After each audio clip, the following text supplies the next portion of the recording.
rien ne peut se faire valablement dans les quartiers sans que les citoyens y participent. On retrouve ça dans les conseils citoyens. C'est bien plus efficace quand on demande aux habitants finalement qu'est-ce qui se passe sur leur territoire et qu'est-ce qui, du point de vue des citoyens, serait intéressant de mobiliser pour non pas transformer radicalement les choses, mais banaliser le cadre de vie, les modes de fonctionnement, la manière dont des quartiers vivent.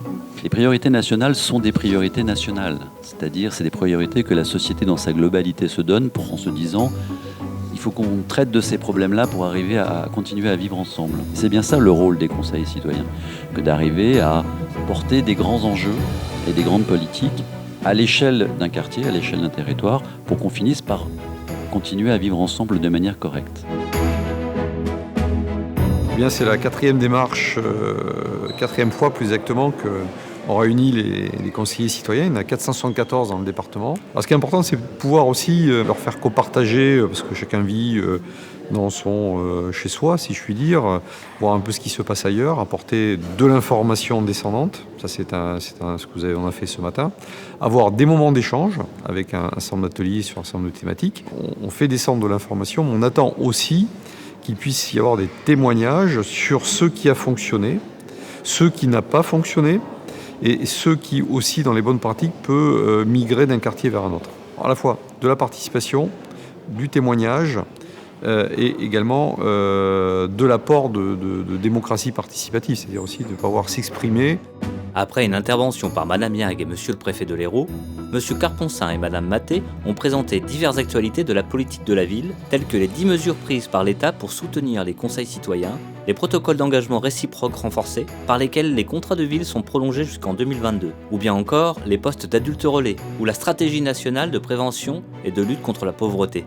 Ces diverses actualités n'ont pas manqué de susciter de nombreuses questions dans le public.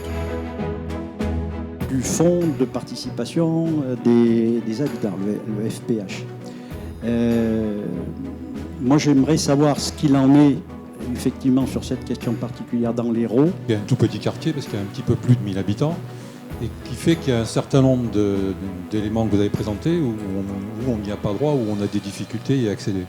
Caroline Moulin a présenté l'état des lieux 2019 des conseils citoyens. Le Centre ressources en politique de la ville, Ville et Territoires, réalise régulièrement des états des lieux pour montrer à voir l'évolution de cette jeune instance participative, dans son fonctionnement comme dans ses modalités d'implication. S'il reste effectivement des axes d'amélioration, il n'en reste pas moins qu'en 2019, le principal constat est que le Conseil citoyen et les acteurs institutionnels co-construisent progressivement une culture partagée de la participation. Cette rencontre territoriale avait comme objectif principal de donner la parole au Conseil citoyen. Le reste de la journée a donc été consacré à l'échange et à la réflexion autour de 3 thèmes. Comment apporter sa contribution aux priorités du contrat de ville, l'exemple de l'égalité femmes-hommes, comment améliorer le fonctionnement collectif du Conseil citoyen, et enfin recueillir la parole des habitants. Pourquoi et comment ? J'ai assisté à l'atelier égalité homme-femme. L'inégalité homme-femme, on trouve ça partout. Bien déjà, un premier constat, c'est que rien qu'au niveau de notre conseil citoyen, au départ, nous étions autant d'hommes que de femmes. Petit à petit, les hommes ne venaient jamais aux réunions. Un problème de mobilité, souvent pour les femmes qui ne passent pas toujours leur permis. Avec le décrochage scolaire, les filles sont également en décrochage scolaire, mais on ne les voit pas. Et ce n'est pas pour autant qu'elles n'ont pas de problème. L'une des préconisations que notre groupe peut faire, c'est que ce n'est pas parce un groupe est invisible, que les femmes sont invisibles, qu'elles n'ont rien à dire. Et il va falloir travailler là-dessus, je pense. J'étais très sensible à tout le passage qui a été développé sur les invisibles et notre capacité, nous, à porter des dispositifs qui vont s'attaquer aux phénomènes visibles, alors que souvent ça se joue derrière. Voilà, ça c'est du vrai bon sens pratique et pragmatique. Et donc, voilà, interrogeons les citoyens. L'égalité homme-femme fait partie de ces sujets-là. C'est un sujet majeur. Et j'étais donc très heureux de voir que vous en saisissiez comme élément de réflexion. Comment se faire connaître, comment réussir à voir, à recueillir la parole des habitants, bien redéfinir notre rôle dans pourquoi est-ce qu'on fait ça en fait, savoir recueillir la parole des habitants parce qu'eux vivent dans ces quartiers, donc ils savent vraiment de quoi ils parlent quoi. Il y a une autre piste du coup, c'est aussi se tourner vers les associations, c'est-à-dire que parfois on va avoir des personnes qui vont nous donner quelque chose, nous donner leur ressenti, on ne pourra pas forcément y répondre.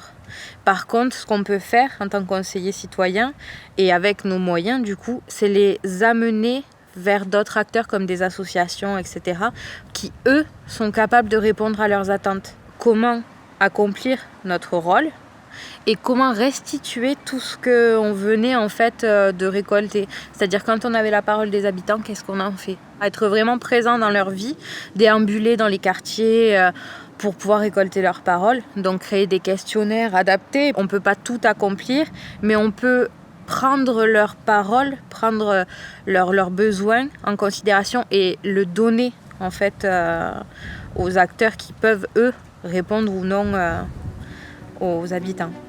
Le Conseil des citoyens, c'est encore plus que ça. C'est celui qui est le porte-voix, le regard, celui qui va légitimement apporter le point de vue du citoyen dans les politiques publiques. Vous êtes donc totalement légitime. Le plus difficile, c'est effectivement de faire reconnaître par les autres citoyens que vous avez cette légitimité-là. J'étais vraiment très intéressé par les différentes petites initiatives qui étaient prises pour aller vers les citoyens et aller recueillir leurs paroles. Leur faire comprendre que vous alliez être leur porte-voix.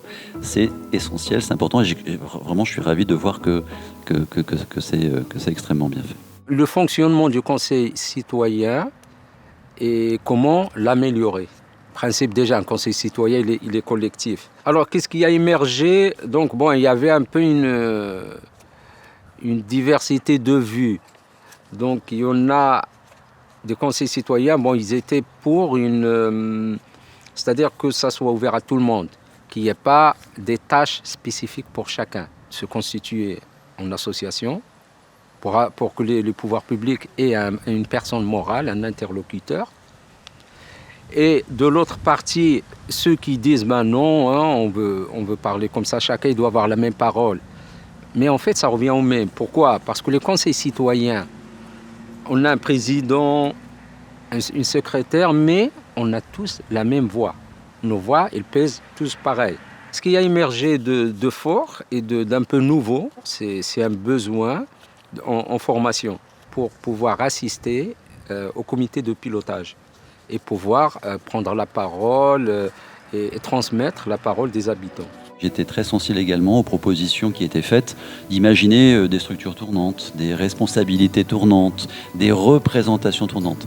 C'est vraiment la voie qu'il faut suivre pour garder ce côté représentativité. Et surtout, ne vous institutionnalisez pas, même si pour des questions pratiques, avoir une structure porteuse qui permet notamment de recevoir des financements, je vous invite à ne pas le faire. Vous perdriez de votre qualité particulière qui est celle vraiment de porter, d'être le point de vue des citoyens. Plus de femmes et d'hommes qui vivent dans les quartiers seront impliqués volontairement, meilleure sera la politique publique qui est mise en place et par l'État et pour les collectivités. Donc l'appel, c'est venez participer, c'est pour vous qu'on le fait. Merci à tous.